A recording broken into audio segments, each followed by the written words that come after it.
اعوذ باللہ من الشیطان الرجیم بسم اللہ الرحمن الرحیم الحمد للہ والصلاة والسلام علی اہلہا اما بعد فقد قال اللہ عز اسمہ فی محکم کتابہ المجید بسم اللہ الرحمن الرحیم قل یا عبادی الذین اسرفوا علی انفسہم لا تقنطوا من رحمت اللہ فإن اللہ یغفر الذنوب جمیعا۔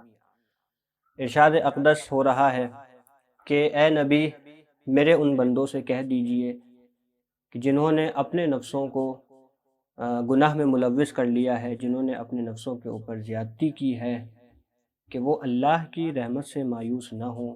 بے شک اللہ سبحانہ و تعالی گناہ کو بخش دینے والا ہے اور تمام تر گناہوں کو معاف کر دینے والا ہے۔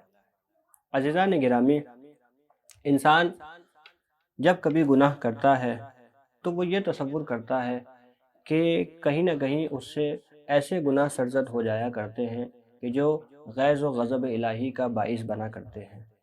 چہ جائی کہ وہ انسان کہ جس کی ساری زندگی گناہ میں بسر ہوئی ہو، وہ یہ تصور کر لینے لگتا ہے کہ ہو سکتا ہے کہ اللہ میرے گناہوں کو نہ بخشے۔ کیوں؟ اس لیے کہ اول روز سے اللہ سبحانہ و تعالیٰ نے یہ انسان کے اوپر واجب کیا کہ وہ میری اطاعت کرے اور شیطان کی اطاعت نہ کرے۔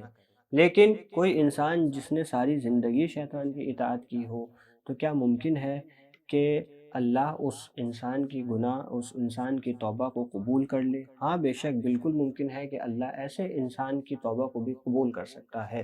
اس لیے کیونکہ جہاں انسان کے ذہن میں یہ تصورات آتے ہیں کہ وہ میری گناہ توبہ کو قبول کرے گا یا نہیں کرے گا، وہیں اس انسان کو قرآن مجید کی پہلی سورت کا مطالعہ کر لینا چاہیے کہ جس میں پہلی سطر میں اللہ نے یہ ارشاد فرمایا کہ الحمدللہ رب العالمین الرحمن الرحیم، کہ وہ اللہ کہ جو رحمان بھی ہے اور رحیم بھی ہے۔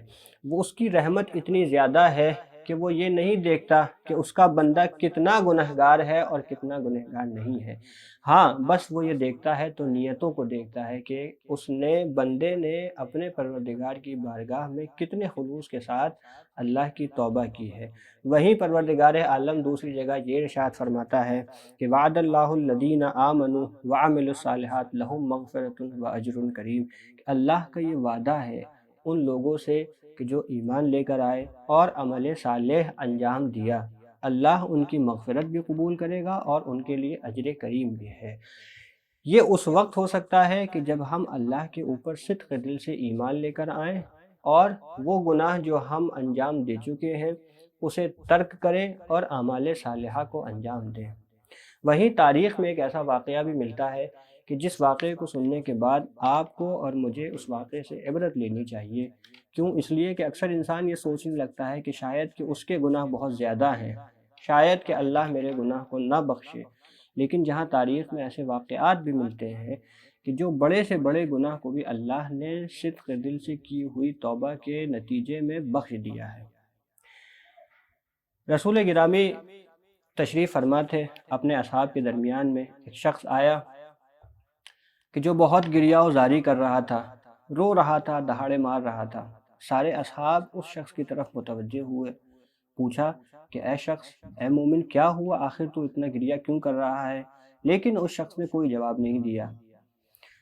نتیجے میں جب رسول اللہ نے اس شخص کی طرف متوجہ ہو کر پوچھا کہ اے اللہ کے بندے، آخر تجھے کیا حاجت ہے؟ تو کیوں اتنا رو رہا ہے؟ تو کیوں اتنا گریہ و زاری کر رہا ہے؟ تب اس شخص نے یہ فرمایا کہ رسول اللہ، ایک زمانہ تھا کہ جب مجھ سے ایک گناہ سرزد ہو گیا، میں چاہتا ہوں کہ آپ میرے اس گناہ کی مغفرت اپنے اللہ سے کر لیجئے۔ رسول اللہ نے پوچھا کہ کیا تو نے اللہ کا شرک اختیار کر لیا تھا؟ تو اس نے کہا نہیں یا رسول اللہ۔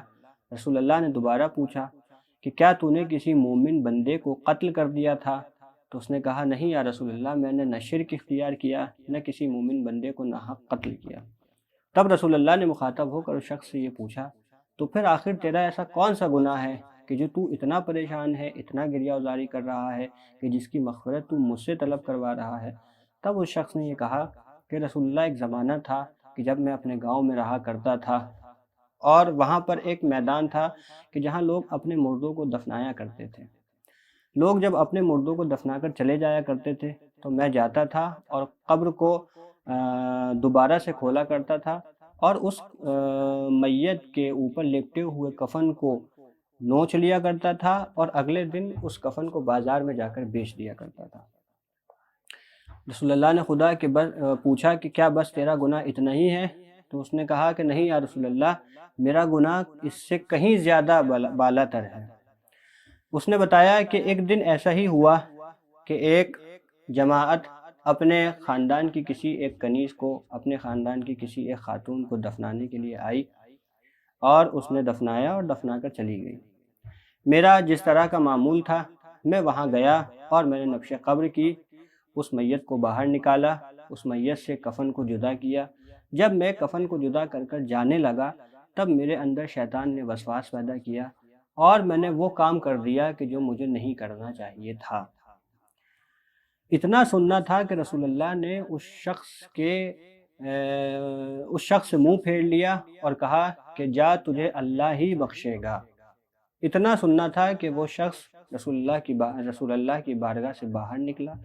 باہر نکلنے کے بعد صحرا میں گیا اور تاریخ میں ملتا ہے کہ 40 دن تک اس نے صحرا میں رہتے ہوئے اتنی اللہ کی عبادت کی، اتنا گڑ گڑایا، اتنا رویا، اتنا اللہ کی بارگاہ میں مغفرت طلب کی کہ 40ویں دن اللہ کے نبی کے اوپر وحی نازل ہوئی کہ والذین اذا فعلوا فاحشة او ظلموا انفسهم ذکروا اللہ فاستغفروا لذنوبهم ومن یغفر الذنوب الا اللہ۔ وہ لوگ جو غلط کام کیا کرتے ہیں، وہ لوگ جو بدکاریاں کیا کرتے ہیں، وہ لوگ جو فحش کام کیا کرتے ہیں یا پھر اپنے نفسوں کے اوپر ظلم کیا کرتے ہیں، یہ سب کرنے کے بعد جب وہ اپنے اللہ کی بارگاہ میں پلٹتے ہیں تو پروردگار عالم ان کی توبہ کو قبول کر لیتا ہے۔ وَمَن يَغْفِرُ الذُّنُوبَ إِلَّا اللَّهُ، اور کیا کوئی اور ہے جو اللہ کے سوا ایسی توبہ کو قبول کر لے؟ اتنا جب رسول اللہ کے اوپر وحی کی گئی، رسول اللہ اپنے اصحاب کی طرف آنے کے بعد ارشاد فرمایا کہ کیا میں تمہیں ایسے عمل کی طرف نشاندہی نہ کر دوں کہ جو تمہاری دنیا اور آخرت میں نجات کا باعث ہو؟ تمام تر اصحاب نے کہا کہ بے شک یا رسول اللہ، ہمیں بتائیے ایسا کوئی عمل۔ رسول اللہ نے ان تمام تر اصحاب کو لیا اور اسی جگہ گئے جہاں پر وہ بندہ عبادت کیا کرتا تھا۔ وہاں جانے کے بعد جب رسول اللہ نے یہ سنا کہ آخر وہ بندہ کیا کہہ رہا ہے، کس محو گفتگو میں ہے اپنے پروردگار کے ساتھ، تب رسول اللہ نے پایا کہ وہ بندہ یہ کہہ رہا تھا کہ اے میرے معبود، اگر تو نے میری توبہ کو قبول کر لیا ہے تو اپنے نبی کی طرف وحی کر اور انہیں یہ بتلا کہ وہ میری توبہ کو تیری بارگاہ میں قبول فرمائیں، اور اگر تو نے میری توبہ کو قبول نہیں کیا ہے تو اسی وقت تو میرے اوپر عذاب نازل کر دے۔ اتنا سننا تھا کہ رسول اللہ نے اس شخص کو بلایا اور بلانے کے بعد کہا کہ اے اللہ کے بندے، اللہ نے تیری توبہ کو قبول کر لیا ہے۔ کیوں قبول کر لیا؟ اس لیے کہ تو نے صدق دل سے اللہ کی بارگاہ میں توبہ قبول کی تھی، توبہ مانگی تھی۔ تو عزیزان گرامی، ہمارے گناہ اتنے زیادہ بڑے تو نہیں ہیں، اور اگر ہیں بھی تب بھی ہمیں اللہ کی رحمت سے مایوس نہیں ہونا چاہیے، اس لیے کیونکہ وہ اللہ، اس نے وعدہ کیا ہے قرآن میں کہ وہ بڑے سے بڑے گناہ کو معاف کر دینے والا ہے۔